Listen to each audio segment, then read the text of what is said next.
Congratulations from all of us. How are you both feeling?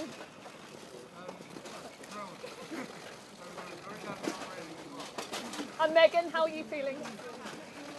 And tell us, how did you propose? Was it romantic?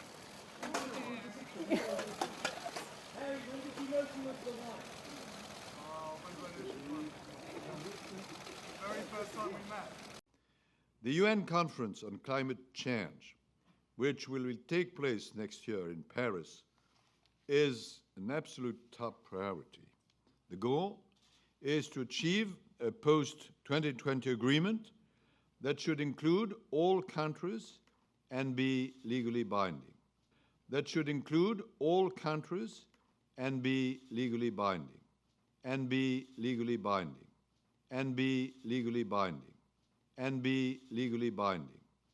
This is ambitious, but there are some glimmers of hope.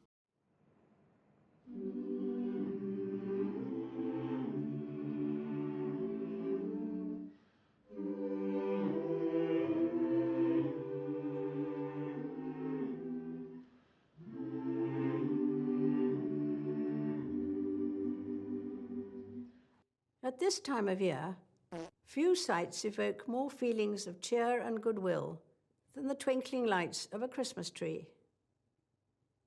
The popularity of a tree at Christmas is due in part to my great-great-grandparents, Queen Victoria and Prince Albert. After this touching picture was published, many families wanted a Christmas tree of their own, and the custom soon spread. In 1949, I spent Christmas in Malta as a newly married naval wife. We have returned to that island over the years, including last month for a meeting of Commonwealth leaders. And this year, I met another group of leaders, the Queen's Young Leaders, an inspirational group, each of them a symbol of hope in their own Commonwealth communities. Gathering round the tree gives us a chance to think about the year ahead. I'm looking forward to a busy 2016, though I have been warned I may have happy birthdays sung to me more than once or twice. It also allows us to reflect on the year that has passed, as we think of those who are far away or no longer with us. Many people say the first Christmas after losing a loved one is particularly hard.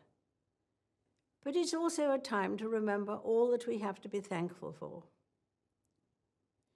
It is true that the world has had to confront moments of darkness this year, but the Gospel of John contains a verse of great hope, often read at Christmas carol services.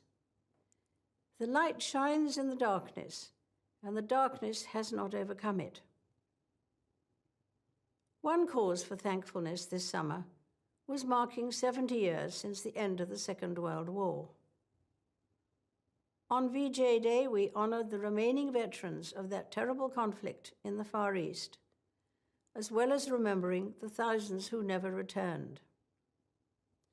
The procession from Horse Guards Parade to Westminster Abbey must have been one of the slowest ever, because so many people wanted to say thank you to them. At the end of that war, the people of Oslo began sending an annual gift of a Christmas tree for Trafalgar Square. It has 500 light bulbs and is enjoyed not just by Christians, but by people of all faiths and of none. At the very top sits a bright star to represent the Star of Bethlehem. The custom of topping a tree also goes back to Prince Albert's time. For his family's tree, he chose an angel, helping to remind us that the focus of the Christmas story is on one particular family. For Joseph and Mary, the circumstances of Jesus' birth in a stable were far from ideal. But worse was to come as the family was forced to flee the country. It is no surprise that such a human story still captures our imagination and continues to inspire all of us who are Christians the world over. Despite being displaced and persecuted throughout his short life, Christ's unchanging message was not one of revenge or violence, but simply that we should love one another. Although it is not an easy message to follow, we shouldn't be discouraged. Rather, it inspires us to try harder, to be thankful for the people who bring love and happiness into our own lives, and to look for ways of spreading that love to others, whenever and wherever we can. One of the joys of living a long life is watching one's children, then grandchildren, then great-grandchildren help decorate the Christmas tree. And this year, my family has a new member to join in the fun. The customary decorations have changed little in the years since that picture of Victorian Albert's tree first appeared, although, of course, electric lights have replaced the candles. There's an old saying that it is better to light a candle than curse the darkness. There are millions of people lighting candles of hope in our world today. Christmas is a good time to be thankful for them and for all that brings light to our lives. I wish you a very happy Christmas.